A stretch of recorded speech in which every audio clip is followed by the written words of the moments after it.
Before we begin with today's session, let me brief recall what we learned yesterday. Our esteemed speaker, Dr. Pradeep Sharma, shared valuable insights on indigenous inputs in natural farming and preparation and application of Jiva Amrit, Bija Amrit, and Ghan Jiva Amrit. Also, yesterday we are having a great farmer, Mr. Yashpal Khola, with us, who let us know about how natural farming is helping him to make profit in his business and also about his experience with the natural farming. He shared his all practical knowledge with us. That was truly an enlightening session. Before introducing you to our today's speaker, I would like to take a moment to introduce Paras Publication for those who are interested in research paper and book publishing. I would like to tell them about our partner, Paras Publication. Paras Publication provides an excellent platform to books, research papers if anyone wishes to know more or proceed with their publishing work. It serves as a bridge between knowledge and innovation, providing opportunities for authors, researchers, and scholars. With a commitment to quality, authenticity, and intellectual growth, Paris Publication encourages emerging voices to share their ideas with the world, transforming research into recognition and learning into legacy. You can contact with us for more information. Now, it's time to introduce our first speaker of the day, Dr. Ram Kishor Fagodiya.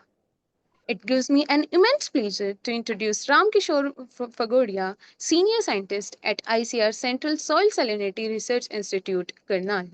He holds a BSc in Agriculture from Dr. BSKKV Dapoli and MSc and PhD in Environmental Sciences from IARI New Delhi. His research focuses on climate change modeling, greenhouse gas mitigation, and carbon sequestration in agriculture, with over 50 research papers, 3 books, and several chapters to his credit. Dr. Fagodiya has made significant contribution to national level databases on GHG emission and nutrient budgeting. He has received the Young Scientist Award 2023 and several fellowships including CSSRI, UGC, ICR, and DSP Inspire. Now I request Dr. Fagodia to share his knowledge with us. Please, sir. Shall I start, Doctor? Yes, sir. Okay. So, dear participants and Dr. Api Chaudhary, sir, before begin today's lecture, the natural farming practices for climate resilient agriculture. So, although I am not expert on the natural farming, however, I have a lot of experience on the climate change, climate resilient agriculture, and climate smart agriculture.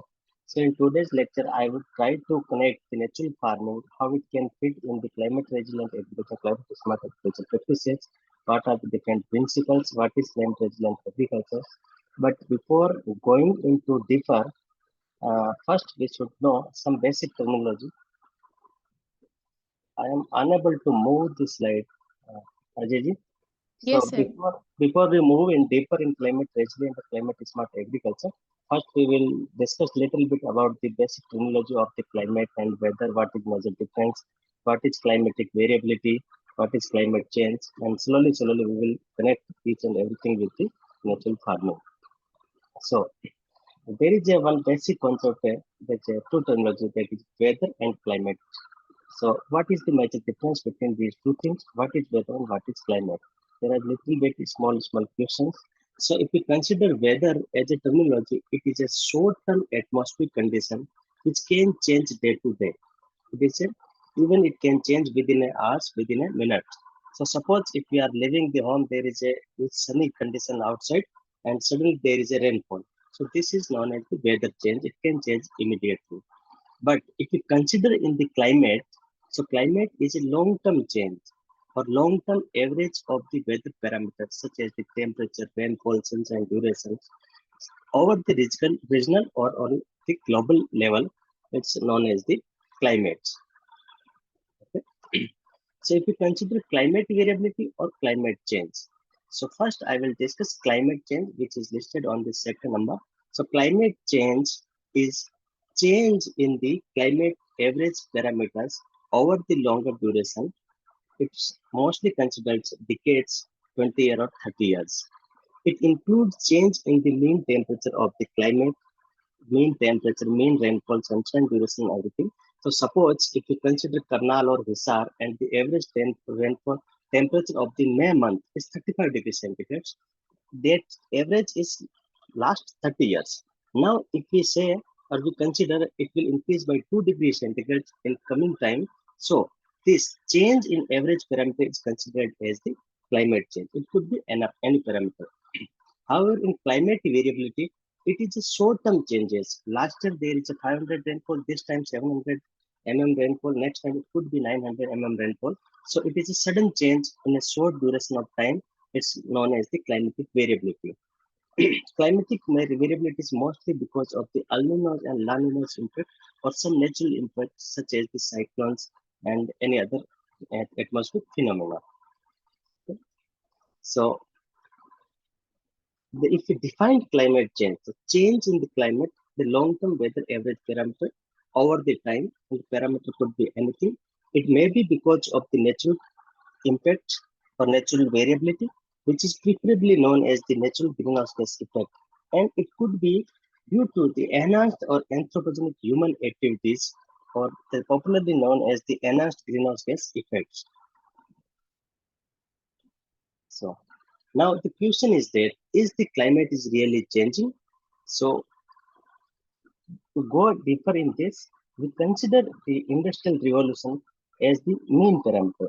So the Industrial Revolution period is between 1760 to the 1840. That is the 1750 to 1850, the 100 years when the industry occurs, and there's a lot of burning of the fuels, preferably and particularly the coal burning, of course. So before that period and after that period, what is happening with the concentration of the greenhouse gases? So if we consider from 1000 to 1850, see the average CO2 concentration is around 280 ppm and the average earth surface temperature is 13.7 degrees centigrade. But after the industrial revolution, there is a sudden increase in the concentration of the CO2 and parallelly there is an increase in the temperature. If you consider today's periods, so the average CO2 concentration increased from 280 to around 422.9 ppm or 423 ppm in 2024. And parallelly with increasing CO2 concentration, the temperature is also rise by 1.5 degrees centigrade. So this is the smaller example, and if we go further deeper, so this is the another example.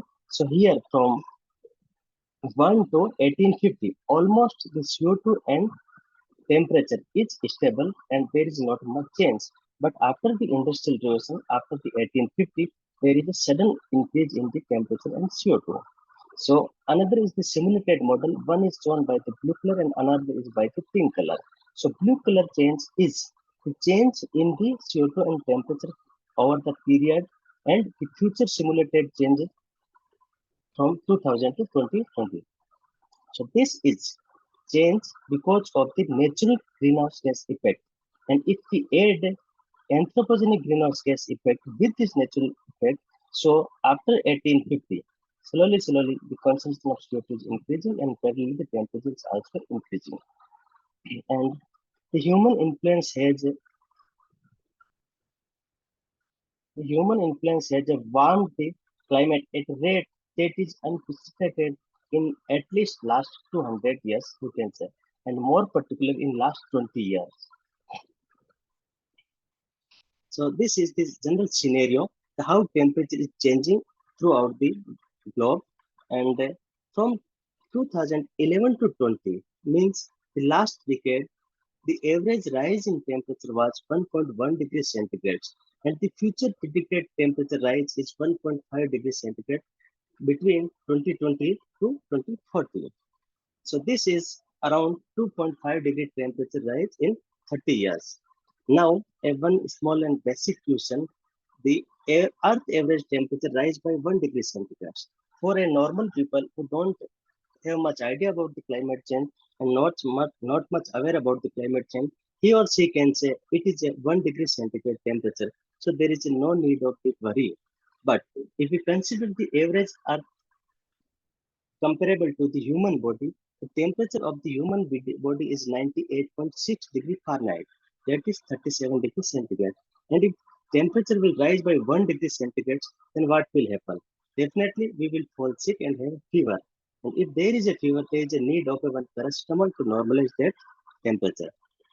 Similarly, in case of the Earth average surface is 13.9 degrees centigrade only. And if it rise by 2.5 degrees centigrade, it is around 25 to 30% rise in the temperature. That is too much. Definitely, Earth will fall sick. And if there is a sickness, we have to adopt something which can normalize or reduce this temperature.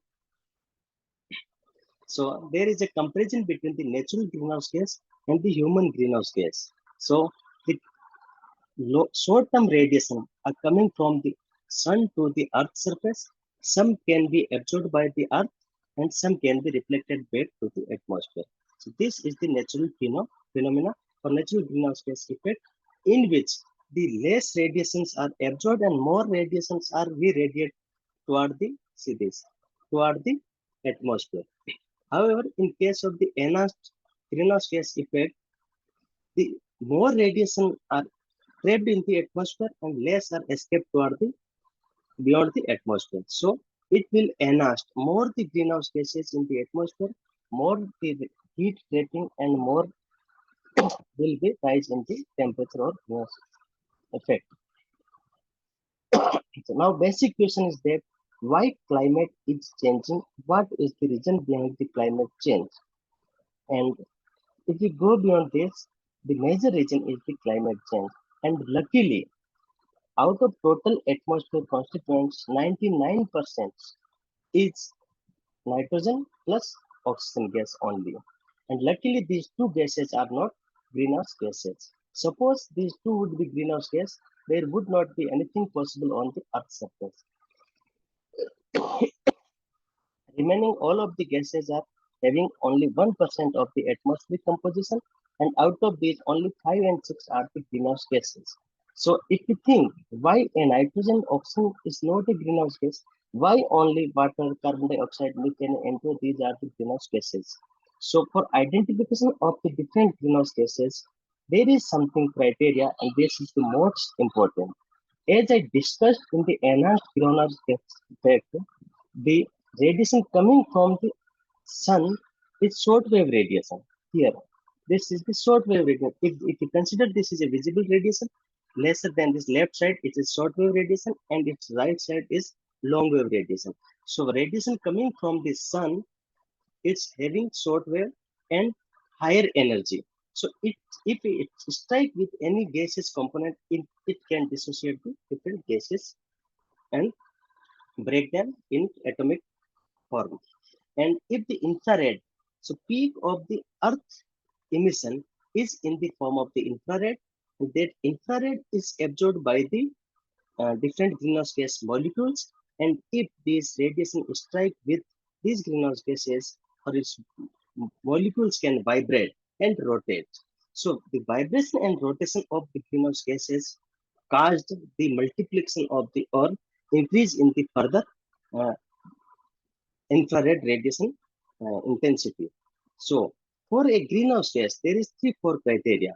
So, it should not be a diatomic gas. At least three and more than three atoms should be there. Suppose CO2 is having three atoms, N2 is having three atoms, H2 is having three atoms, methane is having five atoms. So, more than three atoms should be there. And once it have to uh, it have to absorb the radiation from the infrared radiation. See here, infrared radiation, which is the Earth emission peak.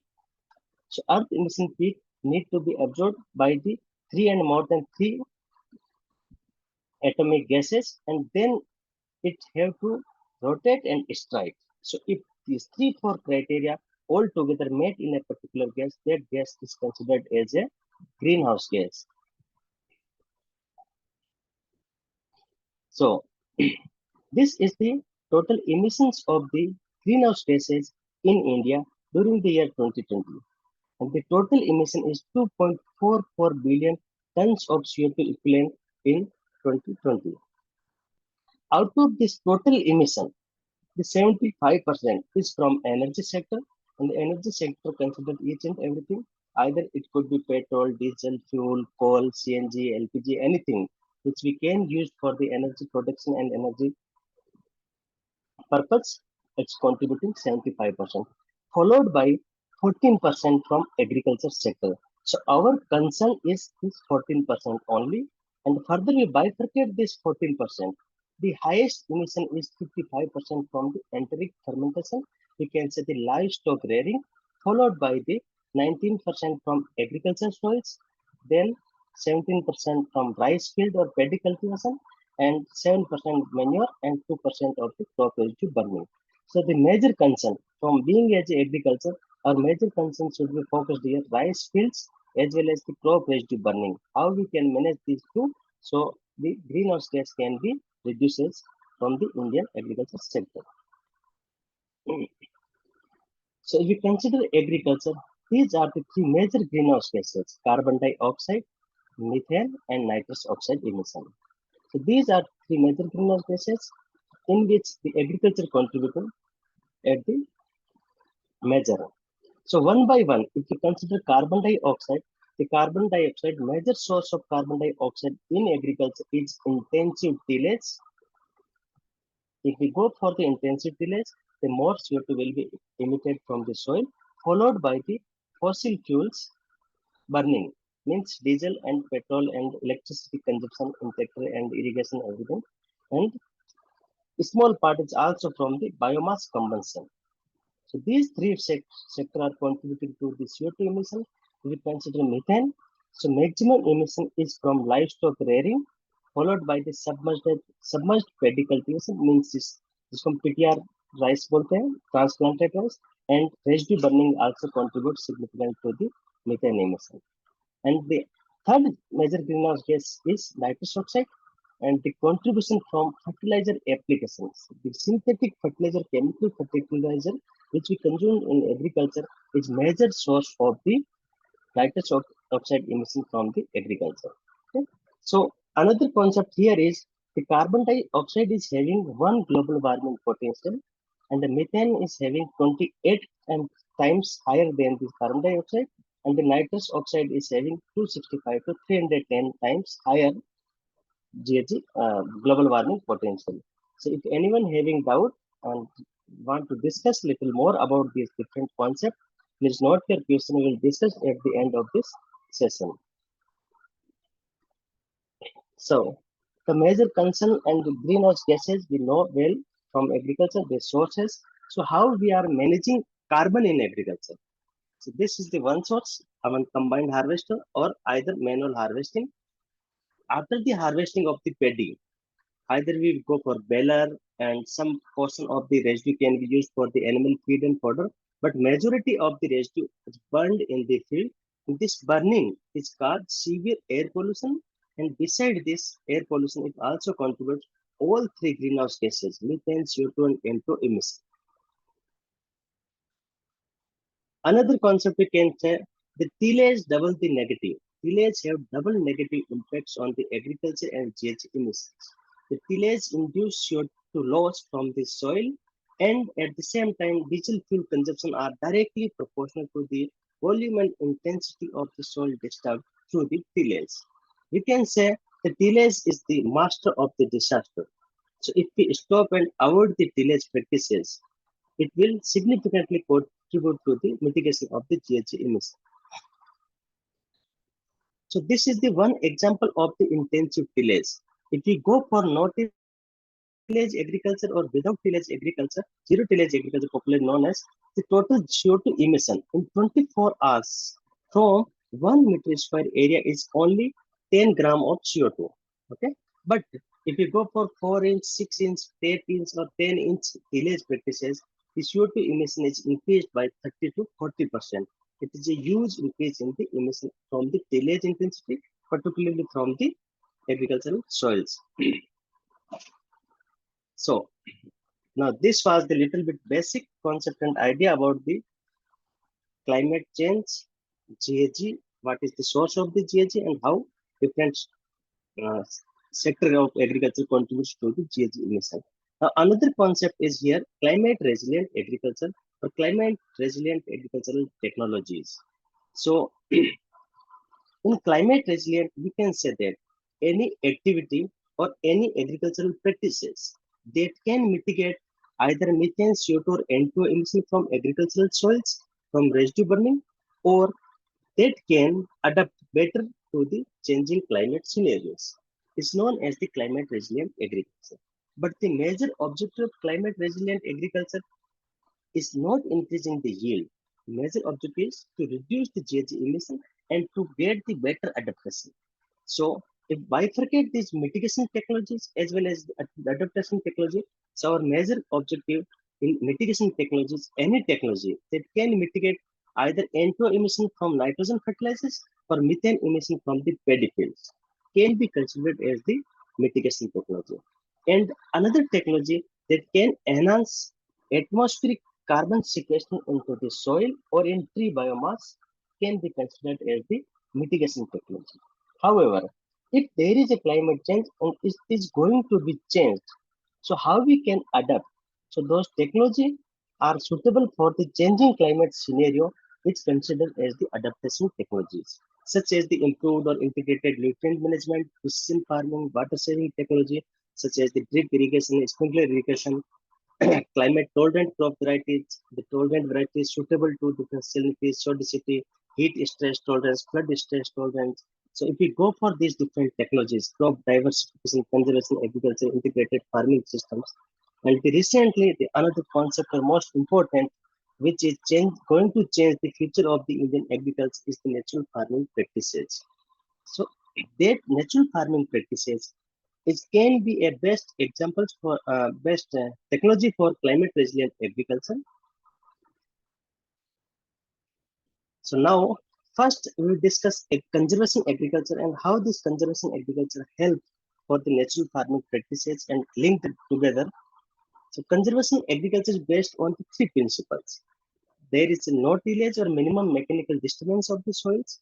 The permanent organic cover means there is no burning of the residue kept on the soil surface as a residue mulch. And third is the diversified the crop rotations. The major emission is from the paddy field. So if we diversified paddy cultivation from the endogenetic plant with the maize cultivation or any other suitable crop cultivation, so these three principles is are the principles of the conservation agriculture. So if we consider natural farming, the natural farming following all three principles of the conservation agriculture, the natural farming based on the these are the four major principles. The Bichamrit, we can say these are the four pillars of the natural. These are the four pillars of the natural farming.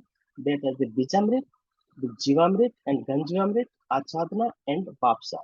The Bijamrit is a solution which can be used for the treatment of the different types of seeds before the sowing. So there should not be any fungal or any disease impact on the uh, germinated crops. And the Jivamrit and Ganjivamrit are used as the source of the nutrients. So here we are not using any synthetic or chemical fertilizer.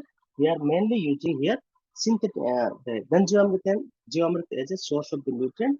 The Achadana is popularly known as mulching. So we in natural farming we are avoiding completely the residue burning, and this residue is utilized and used for the purpose of the mulching. That is Achadana. And another is the vapsa and moisture condition maintained in the root zone of the crops. So the natural farming is following the principles of the zero tillage. It's also following principles of crop diversification. Also following the principles of the residue mulch. And beside this, there is no use of the chemical fertilizer, insecticide, and pesticide. And it is maintaining the vapsa. So there is less irrigation and less energy utilized for the purpose of this. So it is we can say this is a climate resilient agriculture. So if a climate resilient agriculture is having better yield as compared to the existing practices, that practices can be considered as the climate smart agriculture practices. So definitely the natural farming is perfectly suitable example for the climate resilient agriculture. So now If we go earlier, I discussed in climate resilient agriculture, there is two major objectives. One is mitigation of the gases, and another is the adaptation of technologies that can better suited for the changing scenario. So, if you consider the first example, is the reducing methane emission. So, as I discussed, what is the major source of the methane emission? It's paddy cultivation. So, if we first we can say that if we change paddy cultivation to other crop, definitely the methane emission will be almost negligible. But if we will not change and we continue with the paddy in this Indo-Gangetic belt, then how we can change the different paddy cultivation practices? So major source of the paddy methane emission is the transplanted paddy cultivation, which is having stagnant water 5 to 7 centimeters throughout the cropping season. So that condition creates the anaerobic environment in the soil, and the anaerobic environment leads to the decomposition of the organic matter under anaerobic condition, and end product is methane. Okay, so how we can change that anaerobic condition to aerobic condition in between? So first example is the direct seeded rice. In direct seeded rice, we first sown the crop and then applied irrigation almost on a weekly basis. So there is not an anaerobic condition. We are maintaining aerobic condition throughout the season. So that methane emission is reduced almost up to zero level, and there will be little bit higher CO2 emission. As I discussed, the methane is 28 times more, having 28 times more global warming potential. So one molecule of carbon in methane is having 28 molecule. If we convert to CO2, so it is having only one global warming potential. So we can say from transplanted rice to the shift the DSR rice, the methane emission completely avoidable. Similar practices alternate wetting and drying, intermediate drying, system of rice intensification. These different practices significantly reduce methane emission. There are several researches available, and the government is this is the only reason government is focusing on the shifting transplanted rice to the DSR rice. One reason is water saving, another is it is having less impact on the climate change and GHG emission. So how we can reduce the once I would like to say here in reducing methane emission, how our natural farming is fitting in this principle. So natural farming, rice is mostly cultivated in zero tillage condition. They are also maintaining the residue cover, and they also WAPSA condition. The WAPSA is preferably having moisture suitable around minus 15 kilopascal. So that is the field capacity equal throughout the season. So in less water, the paddy can be cultivated under the aerobic condition. So methane emission will be lesser. So another example for how we can mitigate N2 emission from the agricultural soils. So major source of the N2O is synthetic chemical fertilizer such as the urea, DAP, any fertilizer which is having source of nitrogen for the nutrient can contribute significantly to the methane emission. So there are 4 5 major principles. If we enhance the nitrogen use efficiency, if we go for the integrated nutrient management, if we use slow release nitrogen fertilizer or demand driven nitrogen application, if you follow these 4 5 principles, you can definitely reduce 10 to 15% of the methane N2 emission from the agricultural soil. But in case of the natural farming is not using chemical fertilizer at all. They are mostly focusing on the integrated nutrient management or integrated management of the nitrogen through different organic sources, particularly Ganjamrit and different microbial inoculation are present in the Ganjamrit as well as in Bijamrit that can fix the atmospheric nitrogen, and that nitrogen can be utilized by the crop. So if we go by that principle, the N2 emission will be lesser and lesser from the natural farming concept and practices. Another concept in climate resilient agriculture is the how we can enhance the carbon in the soil or in the plant biomass or in tree biomass. So for management of the soil for the carbon sequestration, the two major principles are there. Firstly, the amount of carbon needs to be increased in the soil system. How we can increase carbon in the soil? By adding different source of the carbon such as the crop residue retention, for organic manure addition, for FIM, addition of the slow release degradable carbon such as the biochar.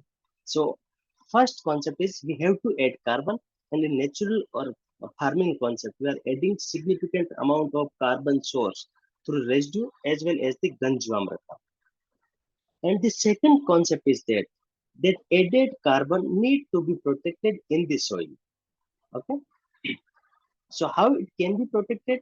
If we reduce, as I told earlier, the increasing in the intensity of the tillage can significantly increase CO2 emission by 30 to 35 times from the soil. So the added carbon need to be protected, and following by the zero tillage concept, we can easily protect that carbon in the soil. So these two are the major principles for the carbon sequestration in the soil. And here also the natural farming is following principles of the zero tillage and minimum tillage. So it is also protecting carbon. First addition, then it need to be protected. These are the several adaptation technologies. So suppose climate change is going to be happen, and if we go for adaptation technology or resilient technology, the rate of the climate change will be slower. Okay, so still it will be happen. So if it is happen, how we can go for different adaptation technologies or so integrated nutrient management, then precision farming, site specific, demand driven, any water saving technology such as sprinkler, drip, surface, it could be anything. The climate tolerant crop varieties to different conditions. We have to breed suitable tolerant varieties for salinity, acidity, heat, flood resistant, drought resistant, because these are the different scenarios which will be happen in climate change scenario. Another important concept is the crop diversification, particularly in this Indo-Gangetic plain. The crops are mostly based on the rice wheat system, that is the monocropping system. And suppose if something happen, if a sudden virus or bacterial attack or any disease attack will happen on the rice or wheat system, the Gangetic plain will be completely vanished. We can say that it could be a scenario like corona. If some such types of virus would be there, so complete system will be damaged. So monocropping system is always sensitive for anything. So if we go for monocropping to the mixed cropping or crop intensification, crop diversification, it will be always better. And natural farming is following crop diversification principles. The conservation agriculture, as I discussed, minimum tillage, residue retention, crop diversification, integrated farming system. Nowadays, we are going for a regenerative agriculture types of concept. So regenerative agriculture is nothing is new in that regenerative agriculture. The regenerative agriculture is integration of the conservation agriculture, the minimum tillage, residue retention, and crop diversity, along with the dairy sector, means the livestock rearing, and with the perennial cropping system, such as the eucalyptus or any other perennial system. So you combine all these together, then it could be a regenerative agriculture. So directly and indirectly, the regenerative agriculture, all five principles are also available in the natural farming, because natural farming is completely based on the desi cow, urine and dung basis. These are the different adaptation technology, and further I listed many adaptation technology. I am not going in one by one, and I would like to save 10 to 15 minutes for discussion purpose. So these are the different technology which I listed here. It will be useful for all the participants. But some of the resource conservation technologies. So I would like to compare these technologies with the natural farming. The no tillage, the conventional agriculture is having intensive tillage, but yes, the DSR or natural farming is having zero tillage based concept, residue retention, everything.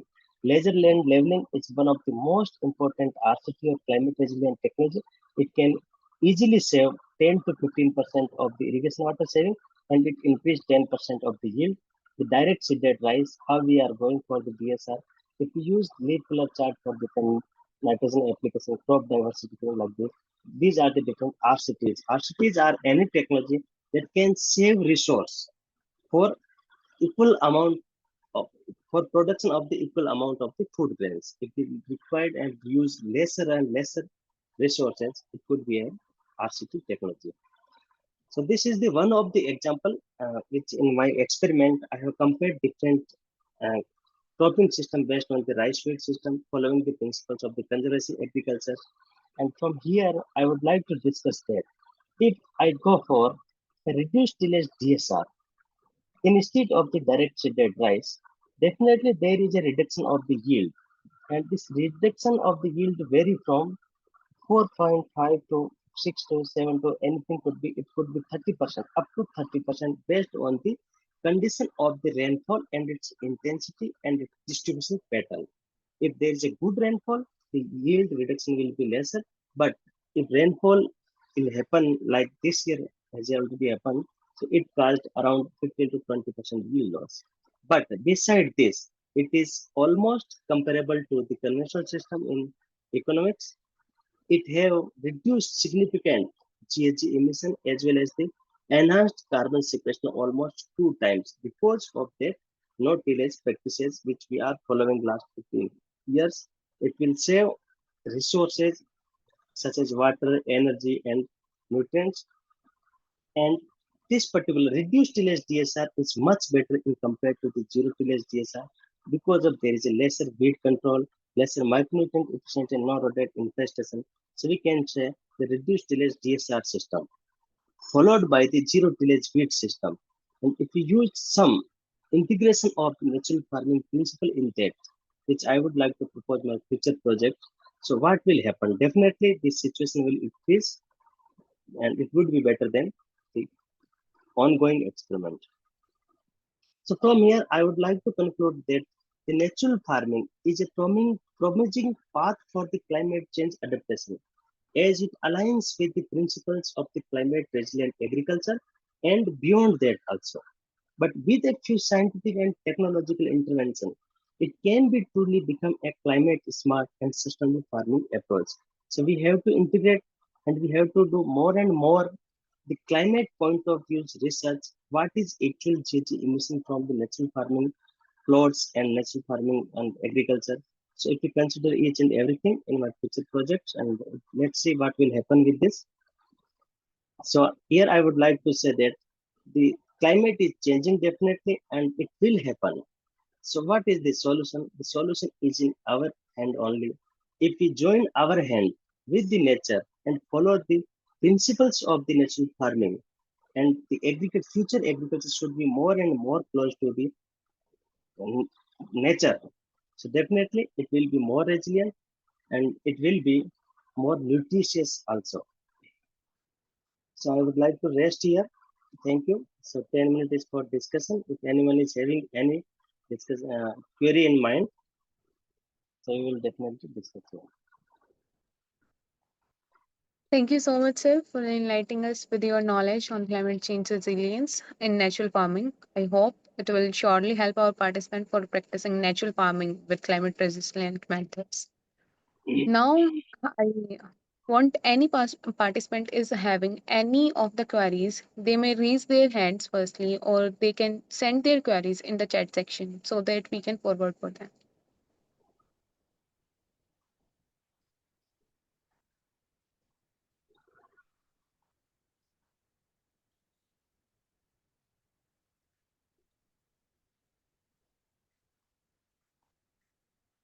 Actually, I I was little bit repeat, faster.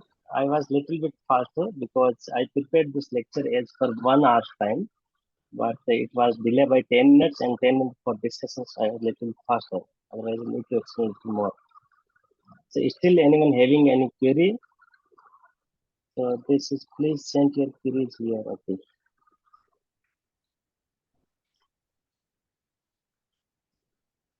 okay, Duksa, we are having some questions with us. Yeah, sure. Ma'am. So the first question is asked by Dr. Anju that how to manage weeds in direct seeded rice, considering it a natural farming condition. Yeah, this is a big challenge. If we not go for natural farming, first we will discuss DSR. So in DSR, one big challenge is weed management. Okay, and this is the only reason the adoption of the DSR is lesser in the magnetic plain. Um, exactly, I am also facing in management of the weed. But yes, if we rotate the plot, suppose a farmer is having uh, 10-acre area, so he can opt for 2 acre for DSR. Next time the area can be changed, and one before sowing, just after the germination, we are mostly using pendimethalin at the rate of 1.5, and after that, the emergence of the weeds. Particularly, I am facing with three major weeds. I don't know the name of scientific name. I'm not weed scientist. I'm environment scientist. So yes, the Dilla, Makda, and Bata, this local name in this belt.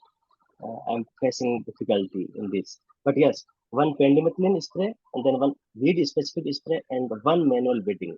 This is the weed management in DSR. But if we go for the natural farming, we are also having a natural farming experiment.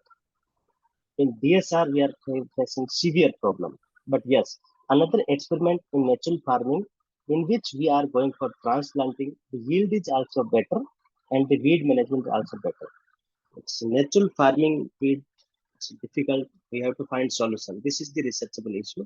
If we find solution, it will be good. Next, please.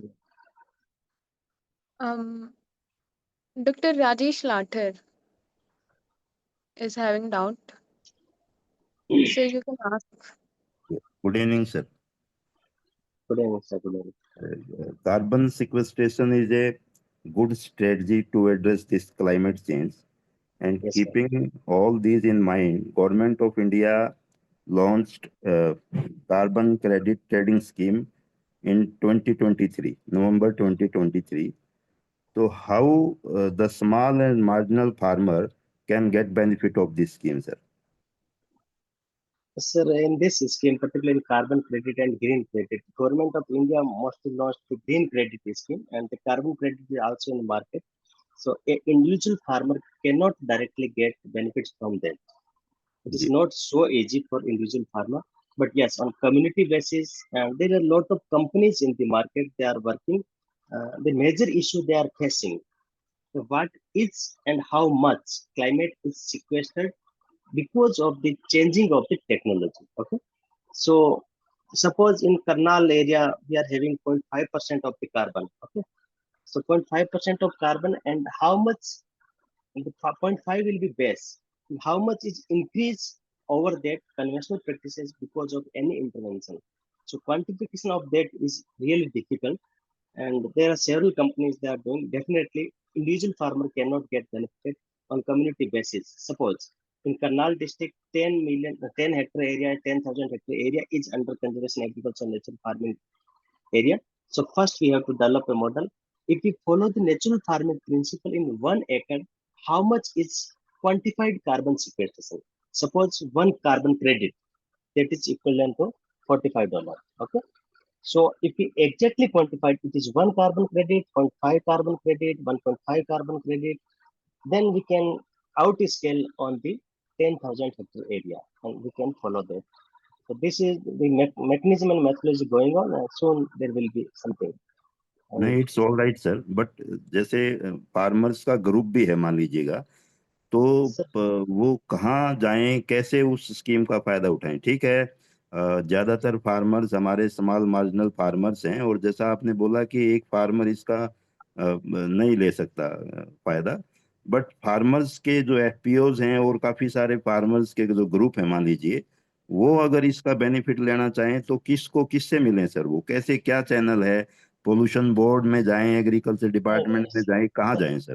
Sir pollution board में जाने की जरूरत नहीं है। इसके लिए कुछ companies है मार्केट में जो वर्कआउट कर रही है, और मैंने काफी सर्च किया था अभी 6 मंथ बिफोर माई इंटरव्यू था। तो मैं वो कंपनीज की लिस्ट है वो मैं इनको अजय जी को शेयर कर दूंगा कि प्लीज सर, कौन सी कंपनीज है। और इसमें जो डिफिकल्ट क्वेश्चन है, अगर मान लो सपोज मैं ये बोल रहा हूँ कि मैं नेचुरल फार्मिंग प्रैक्टिस फॉलो कर रहा हूँ, तो कोई उसको क्यों माने कि इसमें आपका कार्बन सिक्वेशन हुआ या नहीं हुआ। तो मैंने जैसे जी बताया कि कार्बन एडिशन, तो हम क्या बोलते हैं जैसे FIM ऐड करने को ही हम कार्बन सिक्वेस्ट्रेशन मानते हैं। ओके, लेकिन उसको प्रोटेक्ट करना जरूरी है। अदरवाइज जैसे हम टीलेज ऑपरेशन करते हैं कुछ और करते हैं, इमीडिएटली वो आफ्टर 1 मंथ 2 मंथ वो इमिट होता है। तो ये थोड़ा टेक्निकल इश्यू है, जो मैकेनिकल इश्यू है, इसकी वजह से डायरेक्ट फार्मर इसको कहीं क्लेम नहीं कर सकता। यस, ग्रुप के थ्रू मैं कुछ कंपनी शेयर करूंगा, अजय जी को शेयर कर दूंगा मुझे। बट सर, गवर्नमेंट जो यूपी गवर्नमेंट है सर, वो गवर्नमेंट फार्मर्स को इसका बेनिफिट दे रहे हैं sir, UP government.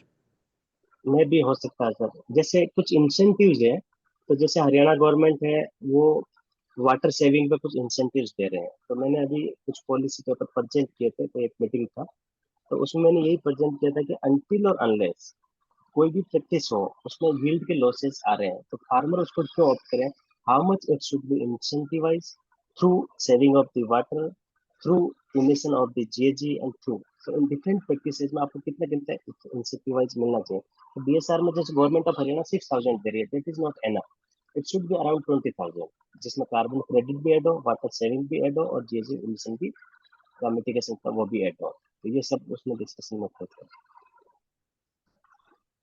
Ji, thank you sir. है। Okay sir, welcome. Now, Dr. Saab, we are having Dr. Dhananjay with us. So, Dr. Dhananjay, please introduce yourself and then ask your query.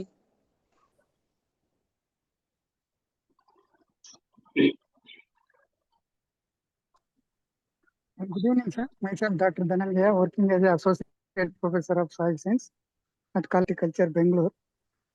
My question is it possible to increase the organic matter content of soil under tropical climate? Because under tropical climate, soil temperature is always greater than 35 degrees Celsius. If the soil temperature is more than 35 degrees Celsius, whatever the organic residue added, they undergoes rapid decomposition and again releases carbon dioxide into the atmosphere, thereby contribute to the greenhouse effect. Yes, sir. Your question is valid, and this question I faced many times. So definitely, as compared, if we compare to temperate climate and tropical climate, so the threshold of the maximum carbon in soil is 5% in temperate, and 0.5 to 0.6% only. It's 10 times lesser in tropical climate. But yes, how much carbon we add, it will definitely emit to the atmosphere if we will not protect it.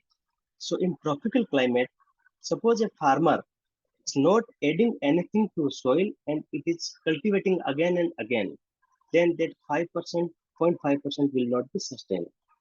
So if we add carbon over the period and continuously we are adding year by year, so some carbon, the carbon is definitely, you are soil scientist, so you are better understanding about the aggregation. Okay, so increasing in carbon or addition of the carbon will enhance the soil aggregation, and the aggregation will be different types, macro to micro aggregation. So within micro aggregation, another aggregation. If that carbon convert macro to micro aggregation, definitely it will be protected. Okay, so we can increase.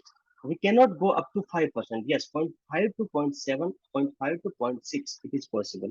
And the threshold, maximum threshold of the tropical climate is 1%. And I don't think any soil in India is having 1% carbon. So scope is there. Only addition is not possible, and only addition is not sufficient. If we add and then further protect, then we can go 0.5 to 0.6, 0.7, 0.78%. So in my experiment, almost many people are claiming different, but yes, 0.5 to 0.7, 0.8% is increased in last 15 years. But that same practice we are following year and year. If we go for tillage practice and we cultivate, once we can cultivate soil, the aggregation, there is a break in the aggregation, and their break leads to the CO2 emission. So we have to avoid that. This is the major reason. जो earlier question that Latra asked, how we can protect that carbon and who can claim that protected or not protected. It's okay, Dr. Dhananjay. Dr. Dhananjay.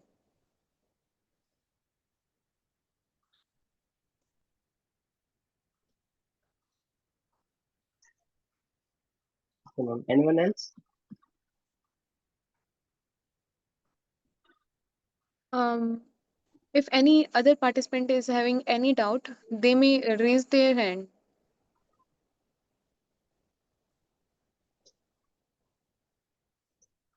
Um, Dr. Saab, then we are having many other questions. Sure. Um, This question is given from Kumar from Ramakrishna Mission Vivekanand Educational and Research Institute, Ranchi, Jharkhand. His question is, if we will do zero tillage paddy cultivation, is there any variety available for Jharkhand where small and marginal farmer in this region to do? So the major issue with varieties release. This is another policy issue which I recommended at several places and several forum. There is only one or two varieties which is released for the DSR cultivation, specifically for zero tillage condition. And that is not suitable for in Jharkhand or Eastern India or Western India. That is for Gangetic plain only. Two, three varieties of basmati from IRI. So exactly I don't remember name. What is available that I can say, Dr. Ajay. So you just list the two, three questions which I can say. I will prepare a small write-up and say. But yes, Eastern India and Western India till date, as per my knowledge, there is not a good variety for zero plus condition. And this is a we have to build. What actually happened in last 50 years, each and every breeding program, particularly in rice, is mainly focused for the transplanted condition for waterlogged condition only.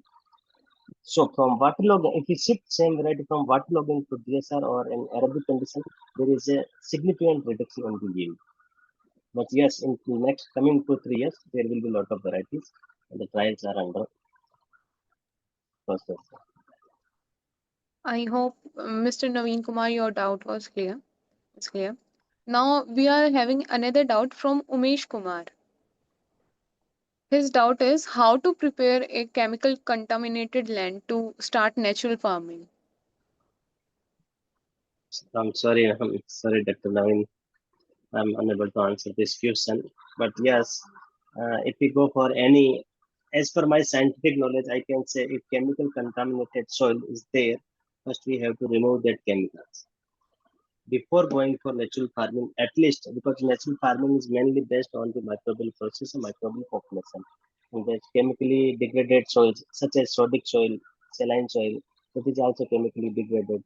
So if soil is sodic, we have to reclaim with use of the gypsum, and once after gypsum application, we can follow the natural farming technique. But we have to reclaim any chemical degraded soil, first we have to reclaim. This is also another researchable issue in microbiology. A lot of microbes are there. They can reclaim, but yes, we have to identify those microbes. If we can add those microbes with the natural farming concept, it could be possible. But right now, not so. Okay, sir. Sir, our another doubt is from Santosh ji. She is asking what will happen if someone shift from directly from regular farming to natural farming. This is not only about natural farming. If we will change system, any system from conventional to any other, definitely it will take time for adjustment or adaptation to the particular situation. Uh, I'm not having much idea about natural farming in this, what will happen. But yes, initial 2 3 years, there will be reduction in the yield. But if you follow proper practices after 3 4 5 years, there will be. In some cases, we are getting good yield in natural farming also. Suppose a basmati variety is having 3.5 ton potential. So if you go for natural farming practices, it will definitely give 3 ton yield with 7 to 8 thousand price. So it will be beneficial. But if yes, PR varieties, high yielding varieties, hybrid varieties, those are mainly bred for the synthetic chemical fertilizers. So if they will not get, we can say that yes, as a human addicted for the alcohol, definitely all those varieties are addicted for the fertilizers. So there is a need to build the more fertilizer responsive or more natural farming suitable technologies or varieties. But although I'm not expert of natural farming, not having much idea about natural farming, yes, I know basic concept or basic principles. I visited 3 4 times KVK also, Gurukul in Kurukshetra. A small idea about that.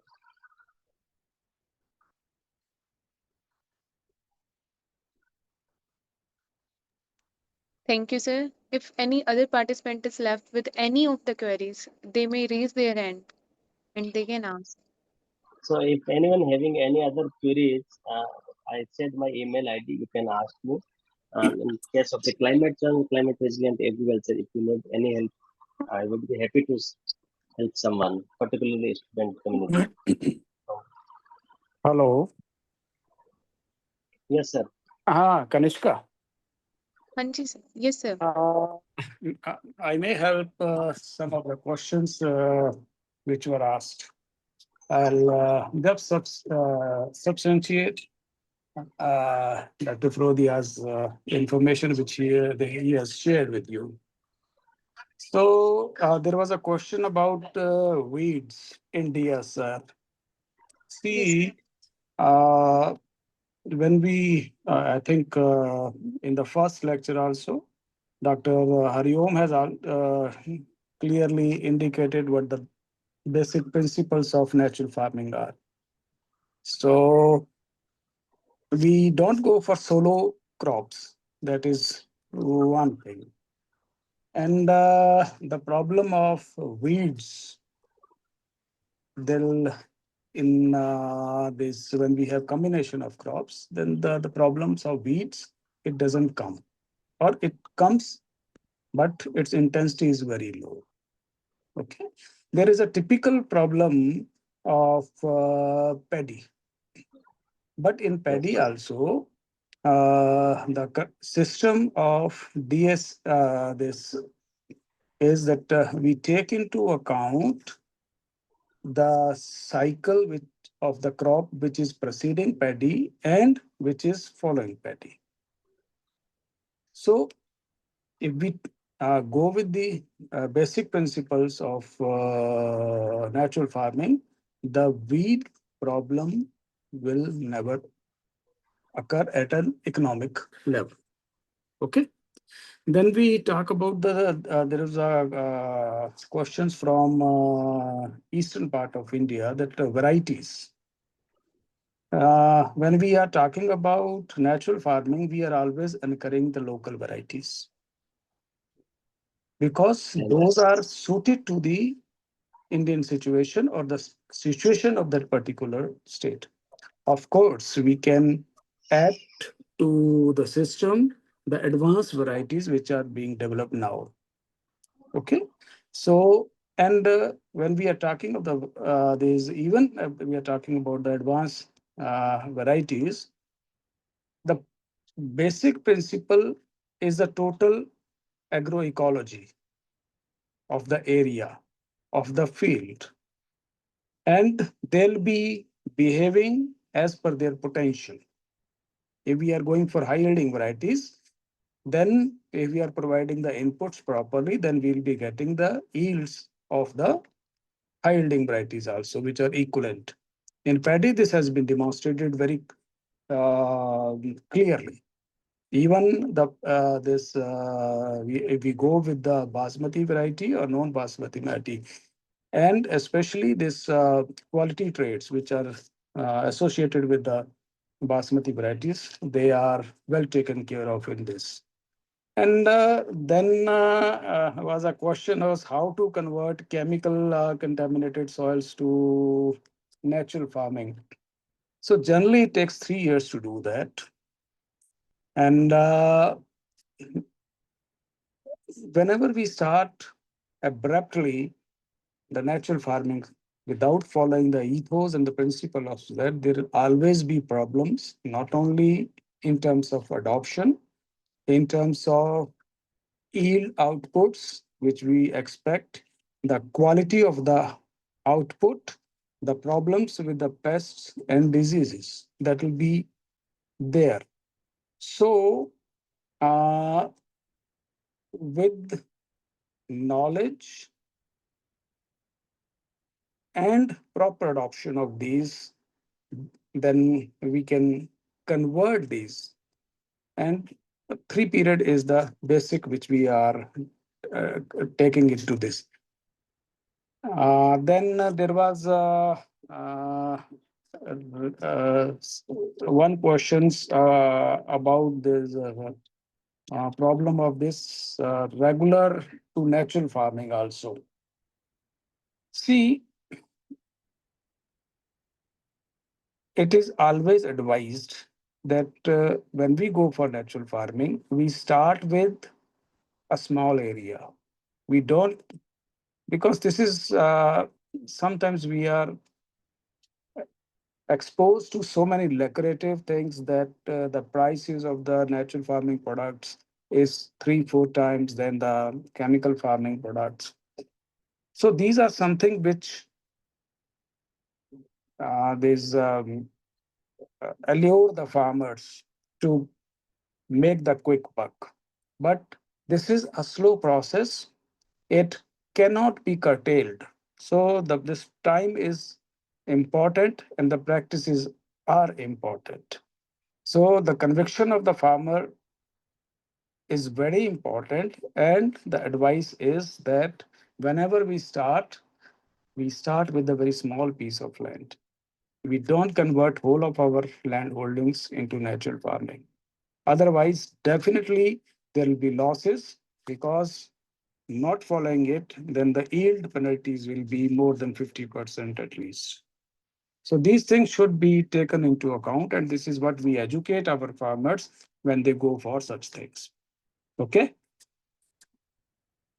Yes, sir. Okay. Thank you. Thank you, sir, so for clearing all the doubts. My pleasure. I also thank Dr. Ramesh Fagodiya for clearing all the doubts of the participants. Now, moving ahead for our second session. As the evening unfolds, let's keep our spirits high and our smiles brighter. After all, learning becomes more beautiful when in positivity. Let's now forward with the next segment, something that I'm sure will leave us more thoughtful than before. Now, we extend our heartfelt gratitude to Dr. Opi Chaudhary, President of SAARTHI and Chairman of Natural Farming Committee, Haryana, for gracing this evening with your valuable presence. Your support and encouragement truly added warmth and significance to our event. Thank you for taking out your precious time to be with us today, sir. Now, it gives me immense pleasure for welcoming our next speaker, Dr. Manisha Verma, a subject matter specialist in agronomy and training coordinator in Institute of Kurukshetra under the Development of Agriculture and Farmers Welfare, Haryana. Dr. Verma, a PhD holder in agronomy from CCSHAU and ICR CSSRI Karnal. Her specializations lie in subsurface sodicity reclamation used in cut soiler machine, and she has significant experience in natural farming with 1.5 years of dedicated work in this area. With such rich academic background and practical expertise, he has been continuously contributing to the advancement of sustainable and natural farming practices, benefiting both farmers and the agriculture sector. I request you all to please join me extending a very warm welcome to Dr. Manisha Verma. I now invite Dr. Manisha Verma to share her knowledge. Ma'am, please. Thank you, Kanika. Am I audible? Yes, ma'am, you can continue. Okay.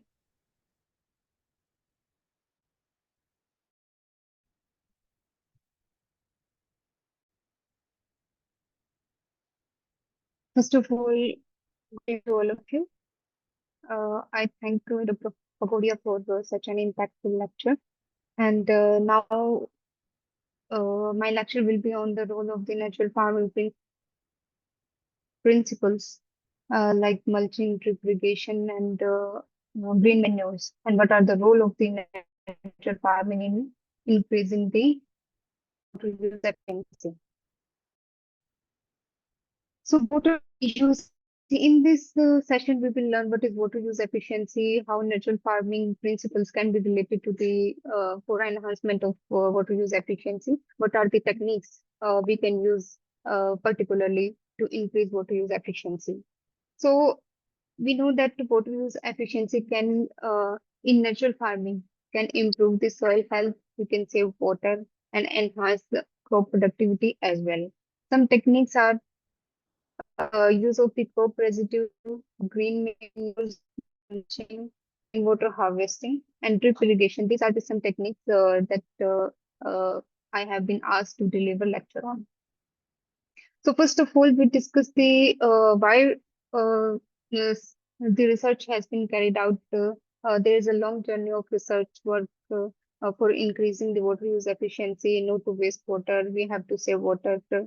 So why this is the burgeoning issue nowadays? So first, we will discuss the what are the water resources in India and why it is important for Indian context. We will discuss that. So, catchment area of the major river basins. We know that India has 20 major river basins, out of which 12 are the major and rest are minor river basins. And these river basins have catchment area, out of which the Ganga, Brahmaputra, Krishna, Godavari, these are having the uh, large river basins. Sorry, I have to start the video. Let me, please.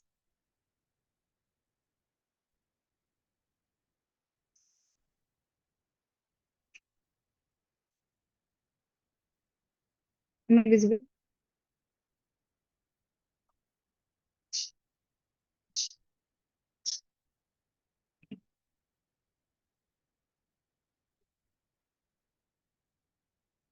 So, I've been told you that the Ganga, Godavari, Brahmaputra, and Krishna Indus, these are the major river basins in India. So availability of the water resources, we know that 97% of the water out of the total water resources, 97% is the salt water and only 3% is the fresh water.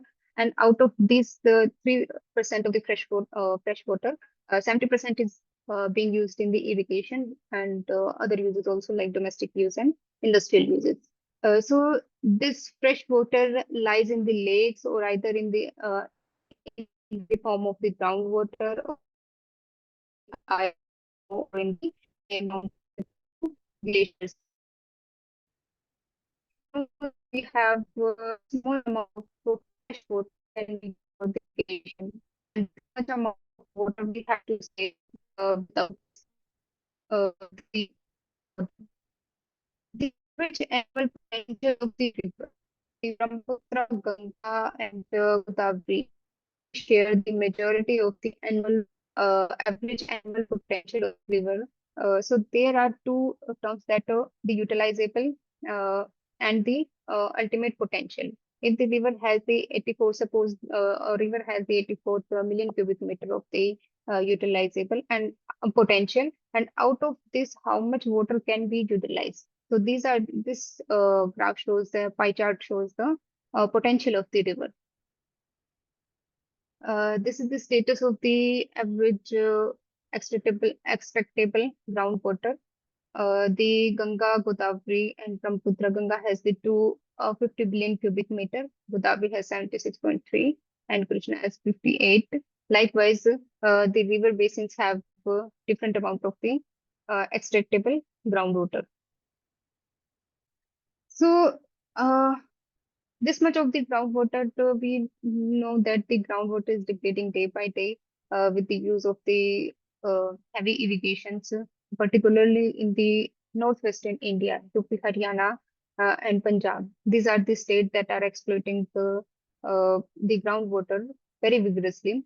So in eastern UP, Punjab, and the Punjab are the highest groundwater depleted region with 7 centimeter per year. This data is been studied by the Srivastava et al. In 2015 by using the gray satellites and other methods. And 46 centimeter per year across India. The irrigation sector pumps 10 to 20 times more groundwater than the domestic and other sectors. The northwestern states, we know that they are facing the precipitation anomalies. This is the clear, this year, we know the clear example of the precipitation anomalies. The western disturbances has came and there was a huge flood in the Punjab, some portion of the Haryana, Uttarakhand, and the Himachal Pradesh this year. The extreme rainfall events reduce the groundwater recharge capacity due to the increased runoff. So now we are in India is in the state a stage of 60.47% of the groundwater extraction. There are four categories of groundwater extraction: more than 192, 172, 90, and less than 70%. Right now, we are standing in the 60% of the groundwater extraction stage. Up to 100, the northwestern states like Punjab, Rajasthan, Dadra Nagar Haveli, Haryana, and Delhi. Up to 70 to 90% Tamil Nadu, Uttar Pradesh, Puducherry, and Chandigarh. And less than 70% includes the states like Andhra Pradesh, Arunachal Pradesh, Assam, mostly northeastern and some southeastern states. So this slide shows the climate, human activities, and the relation to it with the climate change. So we have the in situ and the gray satellite used the depletion scenarios are indicating in this slide. So these three typical graph, the typical map of India shows the irrigation, domestic, and industrial use and their impact of in the impact of the human activities uh, in relation to the water extraction. So this slide shows the monsoon shift from 1993 to 2021. The states were studied: Rajasthan, Haryana, UP, and Punjab. I have already told that in the monsoon, the early monsoon or the extended late commencement and early onset monsoon, this pattern has been seen from recent years. So, what is water use efficiency? It is the grain yield ratio of the grain yield and how much amount of the water required to produce the same yield. Or the water use efficiency term can be used in different contexts, either in the irrigation concept, or in the field context, or in the project context. So it has different definition regard to the context. The harvested yield of the crop achieved from the applied or naturally available amount of the water through irrigation or rainfall, or whatever the precipitation used to produce the yield, or from the soil water content. The term varies from the crop or farm to the irrigation level, and at the ecosystem level, it is the ratio of the gross primary productivity and the evapotranspiration. We calculate the water use efficiency, irrigation water use efficiency, by using the formula crop yield divided by the water used to produce that particular yield, and the crop water use efficiency, the grain yield divided by crop evapotranspiration. So water use efficiency, we have two types of factors, controllable and the uncontrolled factors. And uh, this includes the crops and farming practices, soil environment, and soil growth. Uncontrollable are the social economy, climate zone, and the water resources. The controllable factors are the crops, the farmer, which type of crop is using, which species he is growing, which type of cultivar he is growing, and the farmer practices, how much time say he is giving irrigation, or how much irrigation he is giving, how much fertilizer application he is applying, what are the weed control methods, which type of plastic mulch he is using to increase the water use efficiency, and what are the plant density.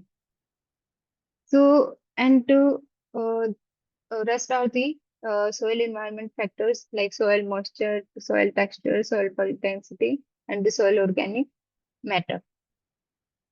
So techniques to enhance the water use efficiency, we have to reduce the gap between the irrigation potential created and utilized. I have been already told what are the potential utilized and created. We have to reduce the gap because our river basins have more potential and it is utilized less. We have to emphasize on integrated or conjunctive use of the rainfall, surface, ground, and wastewater in the canal command areas. We have to increase the marketable yield of the crop per unit of the evapotranspiration.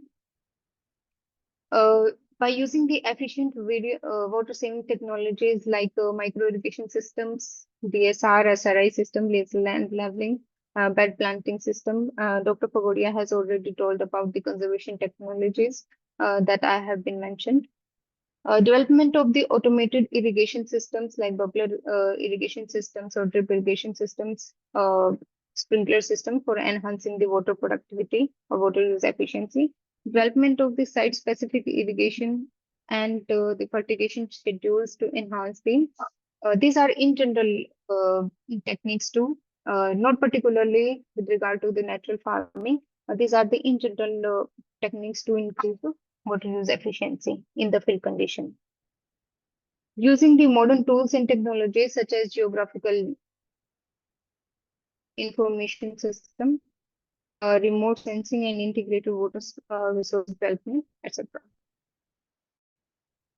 Promotion of the rainwater harvesting, which will be discussed in this section particularly, and artificial recharge of the groundwater, promotion of the water cycle and reuse, development of the participated groundwater management in irrigation, promotion of the multi-use of the water, like conjunctive use of water, reuse or by reusing the water, development of the user-friendly decision support systems like many apps farmer can use for scheduling the irrigation, enhancing the crop productivity through integrated watershed development, use of the weather forecasting and ICTs for efficient use of the water, promotion of the awareness of the government schemes, etc. So these are the water use efficiency of different methods of irrigation. We know that drip irrigation system have highest water use efficiency up to 90%. Sprinkler irrigation is 85%, followed by the furrow irrigation up to 80%. The conveyance efficiency through unlined canal for surface water is the lowest, 55 to 60%, and the overall efficiency of surface water system is the 30 to 6 varies from 30 to 65%, and overall efficiency for groundwater system is the 65 to 75%. So natural farming and how water use efficiency through websites related to the natural farming. The natural farming enhances water use efficiency through the ecological practices because it conserves the moisture, reduce the irrigation yield, and increase the water productivity. I will present some papers in relation to the principles. So here's the term Dr. Pagodia has already told what is VAPSA. VAPSA is a condition where water and air molecules are present in the soil. We know that the soil has 45% of the soil volume filled with the soil particles, and rest are the soil pores, and 5% is organic matter by volume. So the rest, the 50% of the soil volume that is either filled with the air or water. In natural farming, there is a principle called WAPSA. This principle says that half of the soil pores must be filled with the water and half of the soil pores must be filled with the air. This condition, or we particularly call that filled capacity, it should be maintained throughout the season in natural farming so that we can increase the water use efficiency. It helps in reducing the extra irrigation requirement, and this is the basic and essential principle of natural farming. We know that.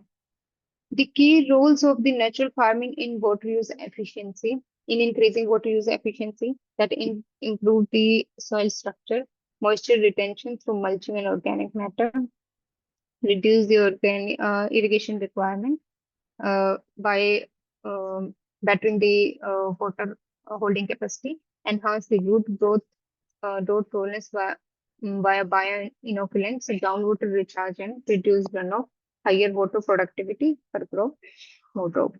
So techniques we will discuss in this session will be mulching, drip irrigation, rainwater harvesting, crop residue, and green manures.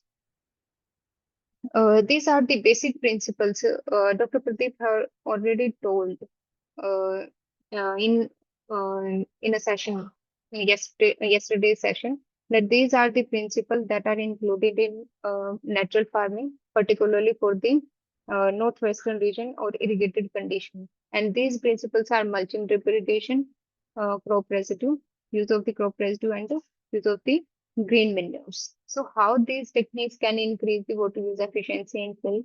So first we will discuss the effect of the mulching. Various millions of research have been carried out. What are the effect of the mulching? So I whatever the research work I have been showing in this session, these are not particularly for the in the context of natural farming, or these are not carried in natural farming condition. These are the in general results. I'm just connecting the way natural farming can increase the water use efficiency in the by using these principles. So meta-analysis comparing the plastic mulch versus no mulch. So plastic film mulching significantly increase the yield and water use efficiency.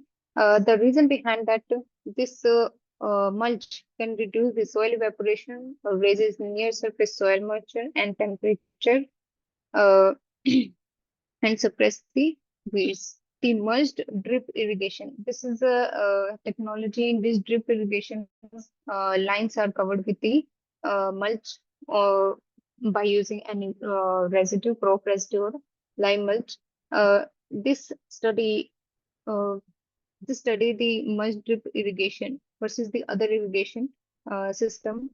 In this, the mulch drip irrigation system give the better result, reduce the water use, and improve the water use efficiency. The reason behind that, the water delivered at the root zone using the drip irrigation plus the mulch that was used, it cut the surface evaporation, and large fraction of the water that have gone in the evapotranspiration in just only the drip irrigation, that does not go into evapotranspiration. It is used only for the transpiration for the productive use of the plant.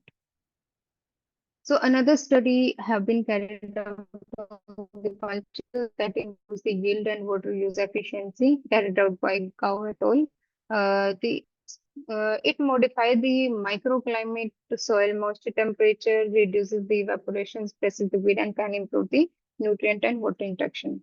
By using the mulching, the weed can be suppressed because the mulch does not give the favorable environment condition by using the crop residue or the plastic mulch. If we use the plastic mulch, the weed seeds uh, by uh, by raising the temperature, the weed seeds germinate less. And if we use the crop residue as a mulch, they give allopathic effect and suppress the weed. The field trials comparing the film mulch drip irrigation versus non-mulch system. So the film mulching with drip irrigation, it increased the crop yield and water use efficiency up to 20% and 30%. The reason behind that, it reduces the non-beneficial soil evaporation, and it works in the direction of betterment of the soil distribution for the roots. Another field studies have been carried out on the cabbage to improve the water outcomes. The organic mulch conserves the soil moisture and moderates the soil temperature and synergize with the management to translate saved water into the crop production.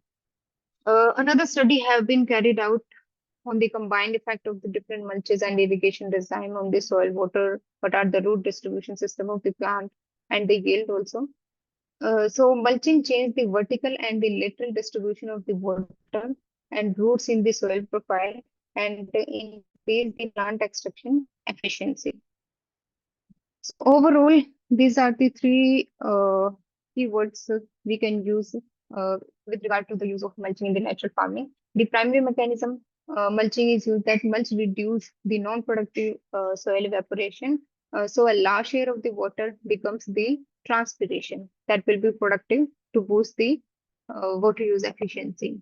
And the mulching synergize when combined with the precision irrigation system like drip or sprinkler and good nutrient management. Magnitude of the water use efficiency using this technology varies from 20 to 35%. And these conditions The water use efficiency varies with the type of mulch use, crops, what are the climatic condition, and irrigation system use. Now, the micro irrigation system in India, drip irrigation and sprinkler irrigation, only 12.2% of the potential area for drip and 7.8% of the sprinkler irrigations are covered in India. States like Andhra Pradesh and Karnataka have shown leadership in adopting these systems, and Haryana and Punjab are still lagging behind in adoption. So, effect of the drip irrigation system, we know that lots of research have been carried out indicating the water use efficiency of drip irrigation system. So, drip irrigation system raise maize water use efficiency and water use efficiency by minimizing evaporation and reduces the deep percolation and improve the root zone moisture. Subsurface drip irrigation system improve the yield and water production by keeping the surface dry, but the root surface zone more uniformly. These are the research carried out. The drip irrigation system ensure the water should reach in the targeted root zone. It reduces the losses and reduce the plant competition, which has to more productive use of the water. Under deficit irrigation deficit irrigation means suppose we in general in the flood irrigation we use the 100% of the irrigation water, means we fill the 100% of the soil pores. Deficit irrigation means we have, if for example 25% deficit means we are fulfilling the 75% in the field. Under deficit irrigation system, the plant forced to make the of the water. Irrigation procedure to reduce wasted water, or the plant do not waste the it use every unit of the water whatever is provided to the plant, even to transpiration increases with the irrigation, but gain yield per water drop. These are another studies carried out. So, drip irrigation gives the uniform water use in the reduce surface and non-useful evaporate. I was continuing the use of the crop residue. Use of the crop residue. The crop residue burning is the burning issue nowadays. Right now, I have been also in the field duty to cope up with the crop residue burning. So crop residue can be used as a livestock feed. We know that biochar production, mushroom cultivation, and other uses. We can own farm disposal. That is more important in terms of natural farming. So we can retain it on the surface as a mulch, in situ incorporate it, and ex situ composting. So we can use it as a compost. What are the potential of the crop residue? The recycling of the nutrients. We can improve the soil properties and increase the organic carbon using the crop residue. Improve the soil productivity and sustainable agricultures.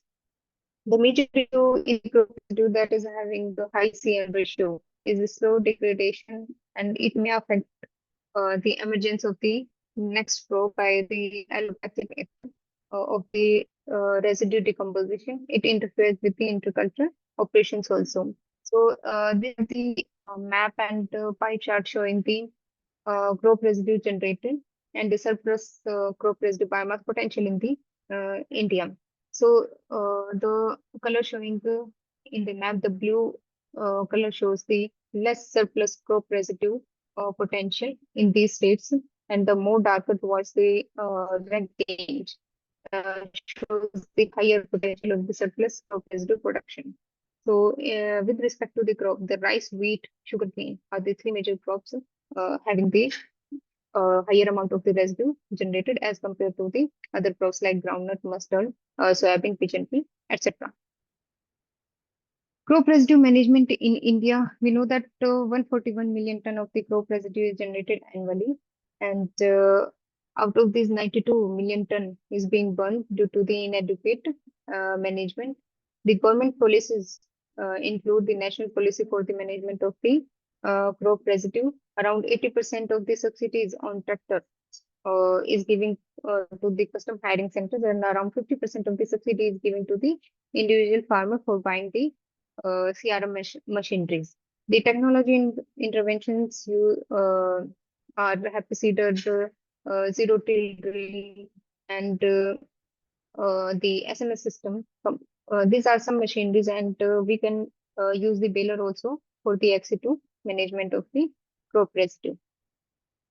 Economic and the uh, environmental benefits include that crop residue can be used for the bioenergy production, and the potential are the 1313 to 4150 petajoules annually. By incorporating the residue, we can enhance the organic matter content, improve the soil structure, and conserve moisture to increase the water use efficiency.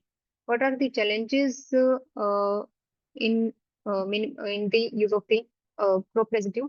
Is that despite bans and enforcement remains a challenge due to the logistic issues. Recent studies show that the effectiveness of the such ban diminishes over time without sustained support and alternative solutions. The Commission for the Air Quality Management has empowered the local authorities like Department of Agriculture to take legal action against the officials or the farmers failing to curb the stubble burning. The crop residue management helps to increase the soil fertility by increasing the soil moisture conservation, reduce the soil erosion and runoff also. It controls wind and regulate the temperature if it is used as a mulch, and the betterment of the soil structure, grade, the soil properties have been enhanced, higher microbial activity due to the addition of soil microbial food, nutrient recycling, and the better availability of the nutrients. Impact of the crop residue burning, Dr. Pagodia have already told about this, that the effect of the crop residue burning includes the production of the greenhouse gases, smoke and haze, aerosols and particulates that will ultimately lead to the chronic disease like and lung disease.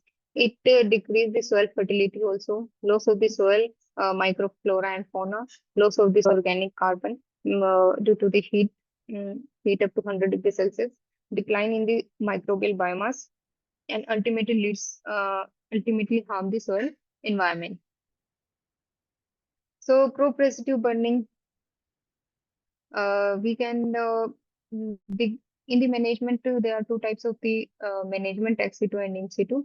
In situ includes the incorporation, and ex situ includes the use of the bales, and these bales are used as a briquettes or pallets for the end user. Brick lanes are being ordered or directed to use 20% of their raw material as the bales or rice residue as per the government order from the November this year. So these are some studies. I will not go in deep the use of the crop residue and what are the effect of the crop residue mulching in increasing the water use efficiency. So residue will go the major impact of the crop residue in enhancing the soil moisture. The residue cover reduces the soil evaporation. We know that increase the soil organic matter, improve the soil structure and water infiltration, maintains the root zone moisture, which helps to convert the water into the biomass more efficiently. Another one is the green manuring. Green manuring is a sustainable soil fertility management practices. We know that these are two types of the green manuring, in situ and ex situ. In situ means we have to grow the green manure crop and to plow it or incorporate it within the field in which it was grown. And ex situ means we have to grow the green manure either as we have to collect the leaves of the green manure crops or we have to grow the green manure proper in the other field, and then by collecting from the other field, we have to uh, incorporate, or we have to use that in the another field. The XA2, it includes the green leaf manuring, particularly the leaves are collected from the green manure crops, trees. Benefits of the green manuring includes the increase in the soil organic matter, humus content, and improves the soil structure, water holding capacity, fixes the atmospheric nitrogen, reduce the soil erosion and nutrient leaching, enhance the soil activity and microbial activity and biodiversity, suppresses the weed and soil-borne pests. Effect of the green manures includes the reduction in the soil evaporation, increase the transpiration fraction, raise the grain yield, and improve the soil water productivity. Moderate green manure incorporation increase the grain yield and water use efficiency, as per the study conducted by the Yin et al. In 2025. By the general mechanism of increasing the soil moisture holding capacity and nutrient supply, leads to the better water productivity. These are some studies carried out by Jha et al., Singh et al., and Wang et al. That the crop residue increase the water use efficiency. Another one is the rainwater harvesting. Rainwater harvesting is the process of collecting, storing, and using the rainwater from the surface, such as rooftops or land surface or the catchment areas, for any use like domestic agriculture or industrial use. The objective of rainwater harvesting, that it reduces the dependence of the groundwater, recharge aquifers and maintain the groundwater table, provide water for the domestic agricultural and the livestock use, minimize the surface runoff and urban flooding, improve the water availability in drought-prone areas. Around 4,000 billion cubic meters of rainfall that India is receiving. But due to the uneven distribution, lack of the storage capacity, we are not we have not reached the potential of rainwater harvesting. Around 60% of the agriculture is rainfall. We know that. We uh, that makes the rainwater harvesting vital for crop security. In ancient India, the traditional water harvesting systems like बावड़ी जिसको बोलते हैं हम wells, tanks, jords, kunds, these are the local terms in which the water has been stored, and this stored water is used for the local household and for the irrigation purpose also. And this local traditional water harvesting system also recharge the groundwater system also. The rainwater harvesting is promoted as a sustainable solution nowadays by keeping in view the water depletion and groundwater exploitation.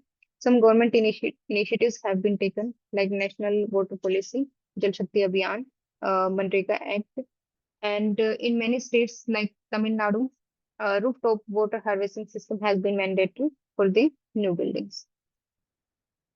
Various research have been carried out.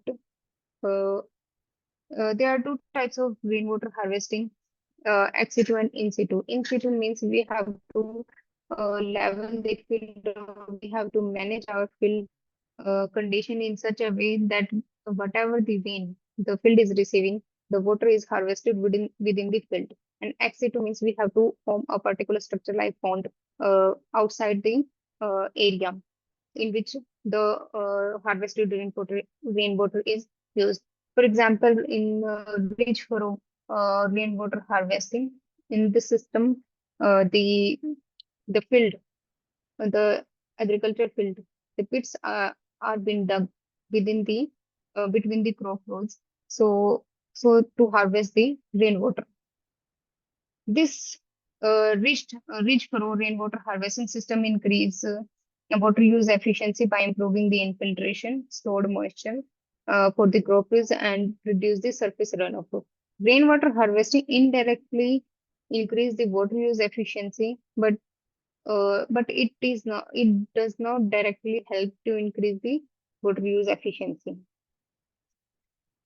Some hydrological impact studies have been shown, like in Aravali River, Rajasthan, India. In a village catchment, small-scale rainwater harvesting structure like chuck dams or storage in small ponds that are used to measure the recharge, change in the stream flow, and what are the water availability to the field. So the findings were that rainwater harvesting lead to the more groundwater recharge, better water flow, which helps in the dry period of the uh, year.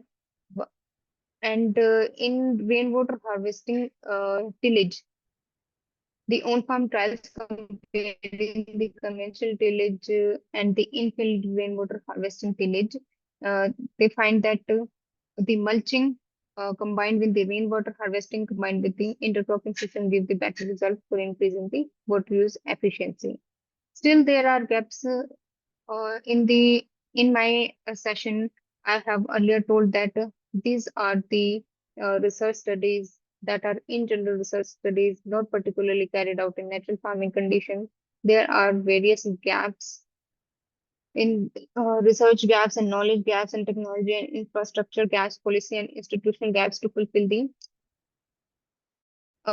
we have we know that these principles that are included in the natural farming practices increase the water use efficiency. But in what condition, what climatic condition, in what particular crop are there is a huge research gap that these principles, particularly in the natural farming condition, can increase the water use efficiency or not.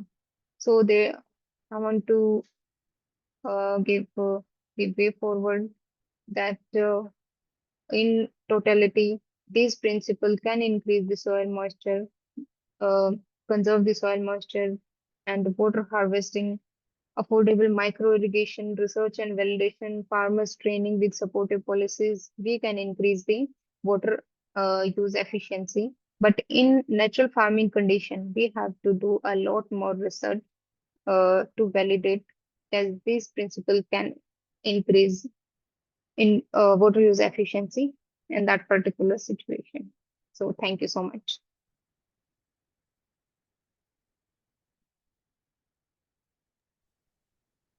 Thank you so much, ma'am, for enlightening us with your knowledge on water management and mulching in natural farming. I hope it will help our participant in managing water practices and knowledge about mulching, drip irrigation, etc. Now, I request participants if they have any of the queries, they may raise their hands, introduce themselves, and they can ask a question. Or they can send their chats and chat section. Ma'am, good evening. Myself is Afzal Patel. I belong to Telangana state. Okay. As in this conversation, you told that for CRMS, there is a certain custom hiring centers in everywhere. Yes. So who is the concern in charge as district level to approach them and have this CRMS machineries purchase, and what all the subsidies are giving the government or any loans are providing that? Okay. If we have to approach you have to approach the deputy director in the district particularly for this Deputy Director of subsidy. Agriculture. Yes, deputy director agriculture, and Okay. under the deputy director agriculture there will be an engineering agriculture Okay. engineering branch.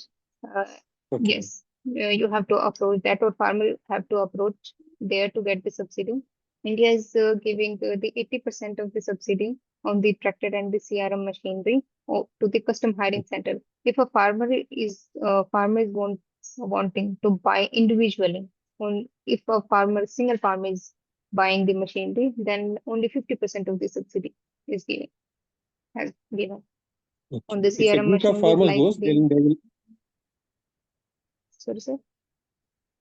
Can I interrupt you, ma'am? Yes, yes, If the please. group, if the group of farmers more than 5 goes, we'll get the 80% subsidy. Yes, yes, sir. Okay. If And any farmer go for single individual person, then we'll get the 50% subsidy. 50%. Those are in general Okay. laws, but it can vary from state to state. So you have to Yeah. clarify with the engineering department under the Department of Agriculture and Farmers Welfare. in that Okay, particular nice. state. Okay, nice to speak to you No, and very useful information. my pleasure. Thank you, ma'am. I request participants if they have any other doubt, any other query, they. So Manisha, can I interrupt for a while? Yes, sir. Yes, yes. Okay, there was just a question from a gentleman from Telangana. It is Yes, for sir. the information that crop residue management is in major problem with Haryana and Punjab and some farmers of the Western UP. Telangana Yes. people are very wise. They don't have this problem. And Yes. this is the CRM centers, these custom hiring centers. These inputs are given only in the northwestern states of India. No, These policies there. So you have to check it with your Telangana government. They may not be giving it. Number one. Secondly, I congratulate Dr. Manisha. She very nicely presented her talk. Uh, there were four issues which she prominently addressed: drip irrigation, crop residue, green manuring, and rainwater harvesting. In fact, in when a practitioner of natural farming, from his angle, these become somewhat irrelevant because these are not part of natural farming. But there are very few practitioners of natural farming perfect these operators of natural farming. Your lecture, this information is very useful to the vast majority of the farmers and the practitioners who are shifting from the chemical farming towards the natural farming, because the change cannot be absolute and change cannot be in a very short span of time, and integration of these bit of technologies, this will be of immense importance to take them to the path of the true aura of national this natural farming. I really congratulate this. But the important things is for our viewers that natural farming, when we are into it in entirety, it's a self-sustaining system where we need not add anything from the outside. Not starting from each and every input which is required. It is available there. We don't need to have this drip irrigation. We need not to have this green manuring. Neither we need to have rainwater harvesting, because the microbes, the earthworms, they will take care of it. But as I told you, because there are a lot of students who are listening to this, and to them these concepts are new, and they'll be immensely benefited by this. So will be the other listeners to this, because I see a large number of persons who are now into they are listening to it. Importantly, one more thing I will add is that this self-sustaining system is supposed to not require any inputs from the outside, minimize the cost of production, and culminate into a system where all the natural resources are redeployed into the cultivation. And I just was hearing that gentleman from the Telangana, for the benefit of the viewers, that Telangana is the one state which is having natural farming in the largest area of India. and they are doing it as community basis. So there is a lot of to learn from the Telangana model for our people there. So, with these remarks, I think I have given my observations and really congratulate Dr. Manisha for her valuable inputs. Thank you. Thank you, sir. Thank you so much, sir. I extend my heartfelt thanks to Dr. Professor O.P. Chaudhary for sharing his views and opinions about all these things. I request participants, if you are having any doubt related to this session and rest other which we have conducted last times, so you can ask Dr. O.P. Chaudhary for that.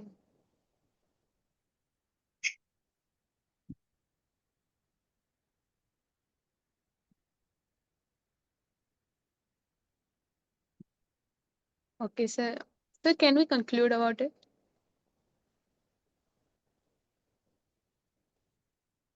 Yes, sure. Okay, sir. Thank you. Mhm. With this all, we come to do the end of today's session. I thank all the respected speakers, our society president, all the dignitaries and participants for their presence and contribution. We look forward to meeting you all tomorrow with yet another insightful day of learning. Have a peaceful and inspiring evening ahead. Thank you all.